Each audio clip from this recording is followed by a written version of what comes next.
भाई कोरोना का डर से ज्यादा लोग आज बेरोजगारी से मर रहे हैं। ये सरकार कब गिर जाएगी, कब ये चार बैसाखियों के सहारे चल रही है ये सरकार असल में निकम्मी सरकार है और इनका गिर जाना ही सबसे अच्छी बात है।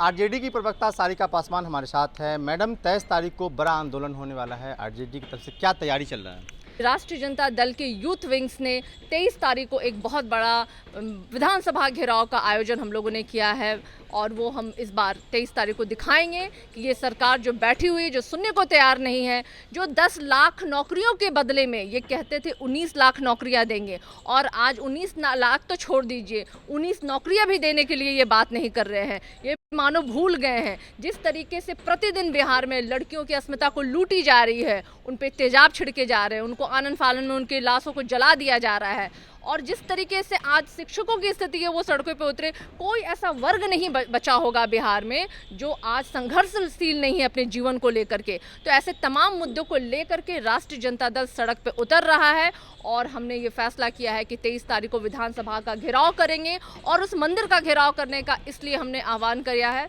क्योंकि वहाँ जहाँ सारे विधायक बैठते हैं, जिसको मंदिर माना जाता है, तो उनके कानों तक आवाज़ पहुँचाने के लिए हमने 23 तारीख को विधानसभा घेराव। कहा जा रहा है कि बिहार के 38 जिले से जो आपके विधायक है वो भी आ रहे हैं और तमाम जो कार्यकर्ता है, तो क्या लगता है कितने की संख्या में सभी लोग पहुंचेंगे? देखिए, बात संख्या में मत करिए, लेकिन अभी आप सबको पता होगा कि सत्र चल रहा है और वो 24 तारीख तक चलने वाला है।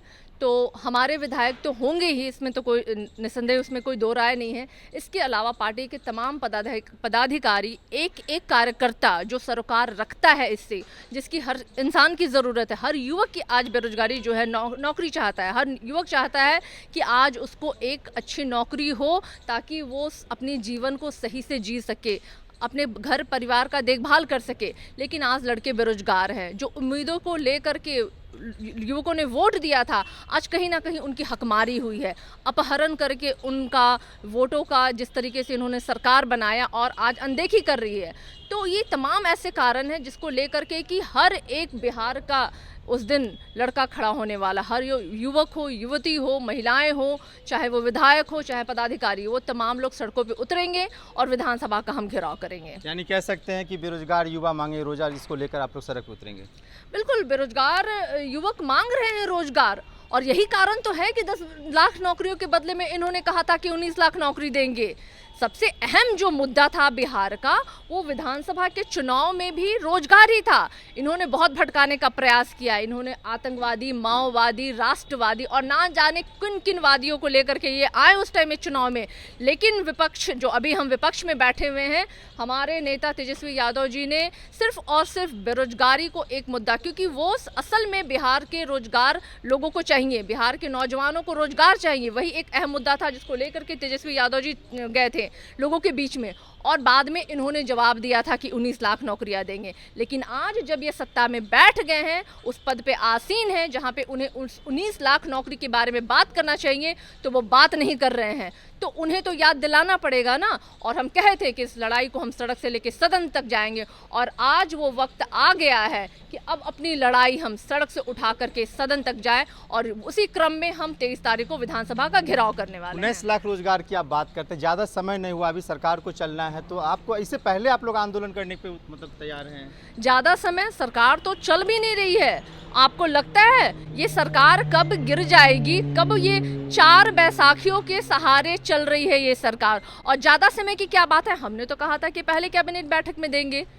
आपने तो उसी का जवाब दिया था ना कि आप भी देंगे 19 लाख नौकरियां, क्यों नहीं दे पा रहे हैं? आपने इसमें बजट में कहीं देखा उन्होंने जिक्र किया नौकरियों की? नहीं की, क्योंकि सरकार को देना ही नहीं है। वो रोजगार के बारे में सोच नहीं रही है, युवकों के बारे में सोच नहीं रही है, महिलाओं के बारे में सोच नहीं रही है।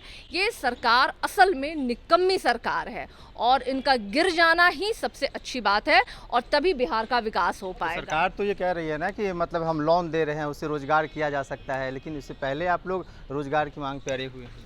लोन दे रही है सरकार। मुझे ये हास्यास्पद लगता है कि सरकार पहले भी देखिए आप अगर आप मुद्रा लोन जिसको लेकर के सरकार बड़ा ढिंडोला पीट रही थी, अगर आप उस पर भी जाइए तो मोर देन 75% ऐसे केसेस हैं जिसमें एनपीए हो गया है। तो ये सरकार जो है ना झूठ बोलने का काम करती है। एक केंद्र में इनके बड़े भाई हैं जो कहते हैं 2 करोड़ नौकरियां देंगे, एक यहाँ इनके भाई हैं जो कहते हैं 19 लाख नौकरियां देंगे। तो ये दोनों है ना चोर चोर मौसेरे भाई हैं। तो इनको सिर्फ और सिर्फ सगुफे छोड़ना है, झूठ बोलना है, लोगों को बरगलाना है। लेकिन बिहार के युवक समझ गए हैं कि ये सरकार निकम्मी है और यही कारण है कि बिहार के समस्त युवक जो है 23 तारीख को हमारा समर्थन करने हैं। और जो भीड़ सड़कों पे उतरेगी उससे इनको समझ में आएगा कि बिहार क्या चाहती है। एक तरफ कोरोना से लोग काफ़ी परेशान हैं, सरकार की तरफ से आदेश भी आ रहा है, लेकिन आप लोग इतनी संख्या में सड़क पर उतरेंगे तो उसका क्या नहीं लगता है ये काफ़ी अधिक संख्या में उतरेंगे, इसका कुछ असर देखने को मिल सकता है? मुझे समझ में नहीं आता है, जब इलेक्शन होता है तो कोरोना कहाँ चला जाता है।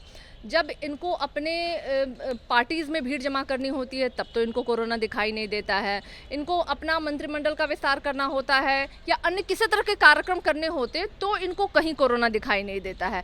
भाई कोरोना का डर से ज़्यादा लोग आज बेरोजगारी से मर रहे हैं, तो वो सोचना पड़ेगा। ये आपदा जो थी इसका हम सबने लॉकडाउन करके उसको निभाया, हमने सबने डिस्टेंस मेंटेन किया, हम सबने मास्क पहना। वो जो चीज़ें एहतियात बरतनी थी बिहार की जनता ने बरती है। लेकिन अभी जो बात है, सबसे ज़्यादा जो लोग अभी मर रहे हैं वो बेरोजगार जो है ना, बेरोजगारी से मर रहे हैं। यहाँ महिलाएं जो है ना, असुरक्षा जो जिस तरीके से उनकी बलात्कार और उनकी हत्याएं की जा रही है वो घटनाएं बढ़ रही हैं। तो ये ऐसे मुद्दे हैं कि अब इस पर लड़ाई लड़नी होगी। अगर अभी भी हम डर करके तमाम चीज़ों से डर के घर में पड़े रहें तो आखिर उनकी आवाज़ को पहुंचाएगा कौन? तो वही कारण है कि हमें उतरना पड़ रहा है सड़क पे, और हम उतरेंगे और 23 तारीख को सरकार को दिखाएंगे कि बिहार की जनता क्या चाहती है, बिहार के युवक क्या चाहते हैं, बिहार की महिलाएं क्या चाहती हैं। रही बात देखिए कोरोना गाइडलाइन को, तो उसका हम लोग खास करके ख्याल रख रहे हैं। तमाम कार्यकर्ताओं को ये हिदायतें दी गई हैं कि वो प्रॉपरली मास्क पहने, सैनिटाइज़र अपने पॉकेट में रखें। तो वो जो गाइडलाइन है वो हम बिल्कुल फॉलो करेंगे, लेकिन अपने प्रोटेस्ट में हम कोई कमी नहीं करेंगे। प्रोटेस्ट करेंगे और हमारी ये जो पदयात्रा है जेपी गोलंबर से जाकर के विधानसभा का घेराव करके ही ख़त्म होगा। शारिका पासवान थी हमारे साथ। साफ तौर पे कहना है कि बेरोजगारी का जो मुद्दा है चरम पे है। सरकार जिस तरीके से वादा की थी अपने वादा पे खरा नहीं उतरी है, जिस कारण से हम लोग सड़क पे उतरेंगे, आंदोलन करेंगे। नेता प्रतिपक्ष तेजस्वी यादव जेपी गोलंबर से विधानसभा का घेराव करेंगे। खबर आपको कैसा लगा? फेसबुक पेज पे देख रहे हैं, पेज को लाइक कीजिए, यूट्यूब चैनल पे देख रहे हैं, चैनल को सब्सक्राइब कीजिए। चलते हैं। जय भीम, जय भारत।